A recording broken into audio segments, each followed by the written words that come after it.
எல்லோருக்கும் வணக்கம். Aadhira's kitchen YouTube சேனலுக்கு உங்களை அன்போடு வரவேற்கின்றேன். நல்லதை நினைப்போம், நல்லதை நடக்கும்னு சொல்லி இந்த பதிவை நான் ஆரம்பிக்கிறேன்.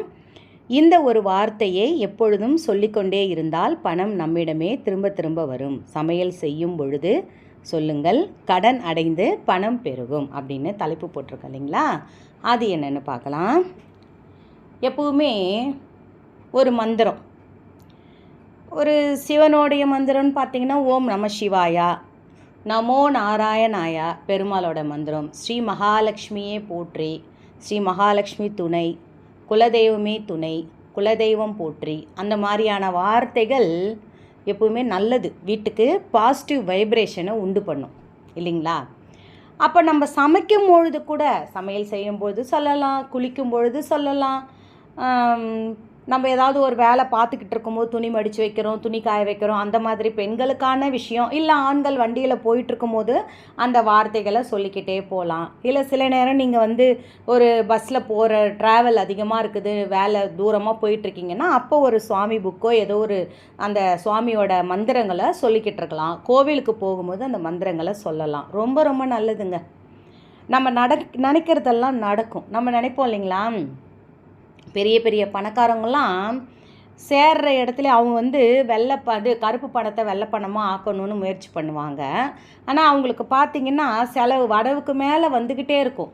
அது ஒரு சொல்லுவாங்க இல்லைங்களா, பணம் ஒரே இடத்துலையே வர போய் சேருது, ஏன் நம்மளை மட்டும் ஏன் இப்படி நம்மளை பழி வாங்குது அப்படின்ற மாதிரிலாம் நம்ம நினைப்போம்.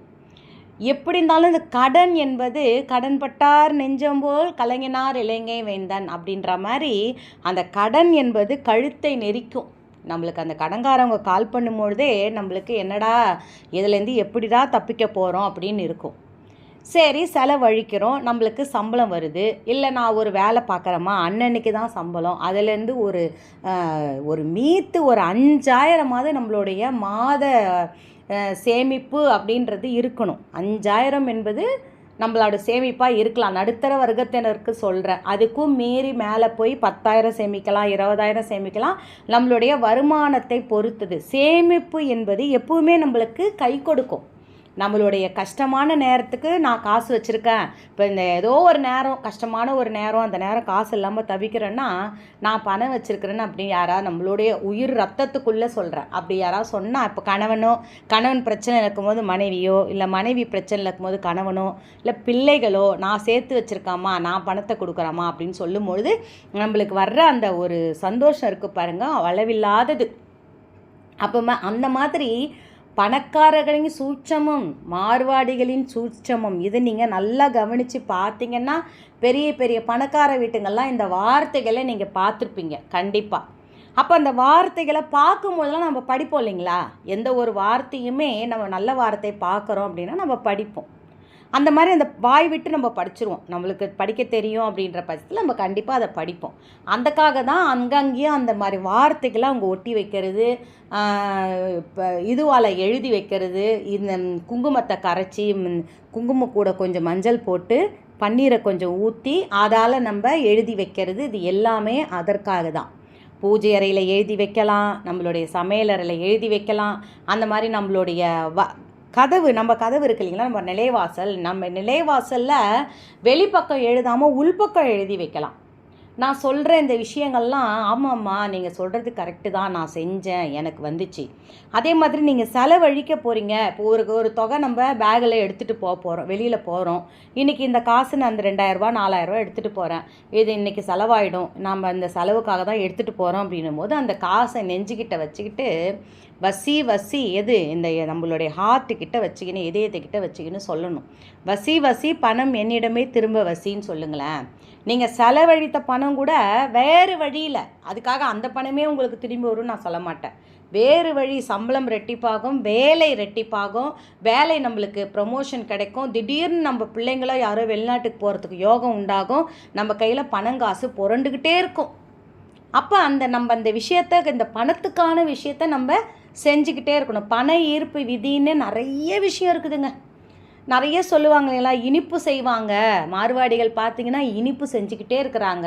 இனிப்பு ஏலக்காய் யூஸ் பண்ணுறாங்க, நெய் யூஸ் பண்ணுறாங்க. அதனால தான் அவங்க வீட்டில் அந்த பணம் பட்டுவாடா என்பது இருந்து கொண்டே இருக்குது. அதோட இன்னொரு விஷயம் கேளுங்க. அவங்க வந்து ஒரு சில மார்வாடிகள் பார்த்திங்கன்னா ரொம்ப சுத்த சைவமாக இருப்பாங்க. சுத்தமான வீடாக வேறு இருக்கும் அந்த வீடு.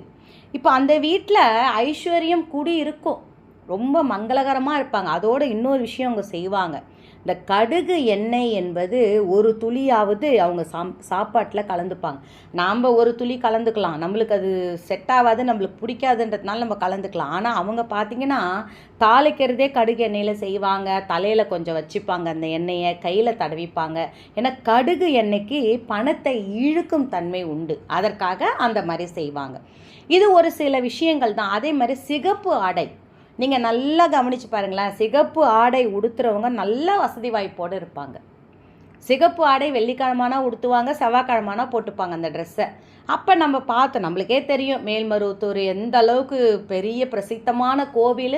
அந்த சிகப்பு ஆடை எங்கெல்லாம் இருக்கோ அங்கெல்லாம் பணம் ஈர்ப்பு தன்மை அதிகமாக இருக்கும். அதனால தான் சிகப்பு திரி போட்டு தீபம் ஏற்றுங்க. நம்ம வீட்டில் இருக்கிற காமாட்சி விளக்காக இருந்தாலும், கஜலட்சுமி விளக்காக இருந்தாலும், சின்ன அகல் விளக்கில் நீங்கள் விளக்கேற்றினாலும் சிகப்பு திரி போட்டு ஏற்றுங்கன்னு சொல்கிறது உண்டு. சரி, என்ன வார்த்தைமா, ஏதோ ஒரு வார்த்தை சொல்லிக்கிட்டு, அதான் நான் சொன்னேன் இல்லைங்களா, நம்ம சொல்கிற மாதிரியே மகாலட்சுமியே துணை சொல்லுங்கள். அப்புறம் அந்த வார்த்தை கிடையாது, இன்னும் ஒரு வார்த்தை இருக்குது. அது என்ன வார்த்தைன்னா, இப்போ பணம் நீங்கள் ஒரு சம்பளம் வாங்குறீங்க, நம்மக்கிட்ட பணம் கையில் வருது நம்ம கைக்கு. அந்த பணத்தை எடுத்துகிட்டு வந்து, தயவு செய்து சொல்கிறேன், பணத்தை கையில் எடுத்து பயன்படுத்துங்க. பணத்தை பார்க்காம அந்த பேங்க்லேயே வச்சு செலவு பண்ணாதீங்க. கொஞ்சம் பணமாவது கையில் எடுத்துன்னு வந்து நம்ம வீட்டு பீரோவில் பணம் வைக்கிற இடம்னு ஒரு இடம் வச்சு அதில் சேர்த்து வைங்க. அதில் முடிஞ்ச அளவுக்கு தென்மேற்கு மூலையாக இருக்கட்டும், சிகப்பு கலர் துணி விரித்து அது மேலே பணத்தை வச்சு பாருங்கள். பணம் நல்லா சேரும், இழுக்கும். அந்த பணத்தை வைக்கும் பொழுது லாபம் லாபம் லாபம்னு 11 முறை சொல்லுங்கள். இந்த லாபம் லாபம் என்ற வார்த்தைகள் நீங்கள் எங்கே பார்த்தாலும் பார்த்துருப்பீங்க. மார்வாடி கடையில் பார்த்தீங்கன்னா லாபம்னு எழுதியிருப்பாங்க. பெரிய பெரிய நகைக்கடைகளில் பார்த்தீங்கன்னா லாபம்னு எழுதியிருப்பாங்க. லாபம் என்ற வார்த்தை. அதே மாதிரி ஸ்வஸ்திக் சின்னம், நம்மளே ஸ்வஸ்திக் சின்னத்தை வரையலாம். ஸ்வஸ்திக் சின்னத்தை நம்மளே வரைஞ்சியும் வைக்கலாம், இல்லை வாங்கி ஒரு ஸ்டிக்கர் மாதிரி இருந்தால் கூட ஒட்டி அதுக்கு மஞ்சள் குங்குமம் வைக்கலாம். நீங்கள் இந்த லாபம் என்ற வார்த்தையை வசின்னு சொல்லுங்கள். பணம் என்னிடமே வசி, எனக்கு வசியமாகணும். ஏன்னா பணம் தான் வாழ்க்கைங்க. பணம் இல்லைன்னா நம்மளை ஒரு நாய் கூட மதிக்காது. பணம் இருக்கணும். பணம் இருந்தால் தான் நம்மளை ஓரளவுக்காவது நம்மளுக்கு மரியாதை கொடுப்பாங்கன்றது எல்லாருக்குமே தெரிஞ்ச விஷயந்தான். எல்லோரும் பார்ப்போம் இல்லைங்களா, பணம் இருக்கிறவங்களுக்கு ஒரு மாதிரி கவனிக்கிறதும் பணம் இல்லாதவங்களுக்கு ஒரு மாதிரி கவனிக்கிறதும் தான் வாழ்க்கையில் நடந்துக்கிட்டு இருக்குது. அதனால் இந்த பணம் நம்மளுக்கு இந்த லாபம் அதே மாதிரி நீங்கள் செலவு அழிக்கும் போது கூட சரிதான், செலவு பண்ணும் போது கூட சரிதான். லாபம் லாபம்ன்ற வார்த்தையை சொல்லிக்கிட்டே இருங்க. சமையல் செய்யும் போது கூட லாபம்னு சொல்லிக்கிட்டே இருங்க.